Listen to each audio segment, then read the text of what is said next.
yan lang po. Search nyo lang po yung PC registration form. Tapos, double cuts.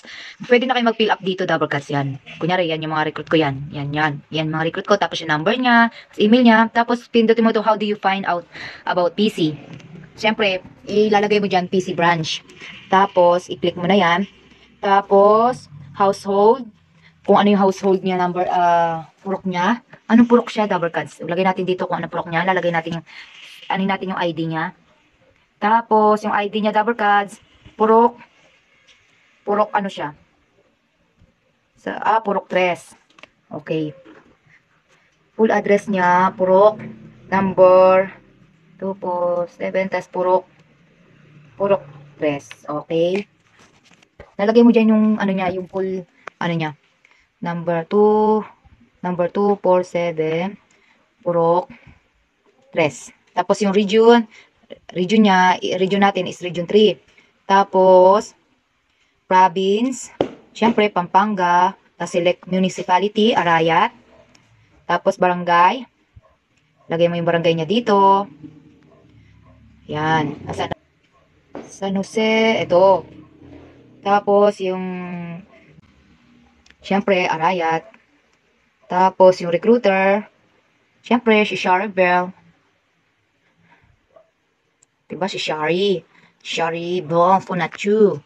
Tapos, recruiter ID pala to. Driver license. Driver license. Tapos, yung recruiter, syempre, si Shari Bell. Pugad ko. Syempre, number ko, 995-7406-712. Tapos, yung profile, ano ko, FB ko, ilagay ko na yan, tapos check, tapos ganyan. Okay? Tapos, i-screenshot ko to para tama yung pagkaano natin. I-screenshot ko yan. Then, ito.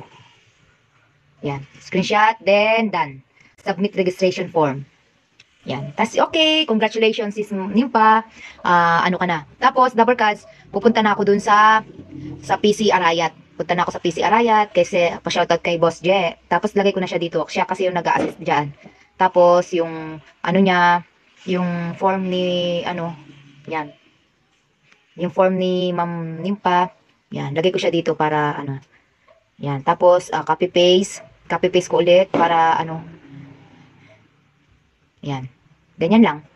Ganyan lang yung pagre-register. Tapos, itatawagan na ng staff ng personal collection si Ma'am Nimpa para i-verify kung ano yung mga sinadmit niya, kung ano yung sinabi ko, kung ano yung mga pinagsasabi ko kay Boss, kay Ma'am Nimpa, kung na-orient ko ba si Ma'am Nimpa about sa personal collection, lalo-lalo na sa kapag sa penalties. Pag na-penalty tayo double cuts, kapag na-penalty tayo dito, ay meron tayong charge na 5% first day ng penalty, meron tayong penalty ng 5%. And the rest na po nyon ay 1% ng 1%. Kaya double cuts, huwag nyo patatagalin yung mga penalty nyo kasi kapag po tumagal yan, mawawala po yung 25% hanggang 75% off na ma-avail nyo dito sa personal collection, mawawala lahat yan. Kaya mas maganda kung mayroon kayong pera na paunti-unti, 300, 400, pwede na natin ibayad through GCash. Pwede naman GCash to GCash tayo double cuts, no? Kaya kung may natutunan kayo double cuts about sa PC, maraming salamat po. Follow naman po double cuts para mas marami pa kayong matutunan dito sa personal collection. Bye-bye!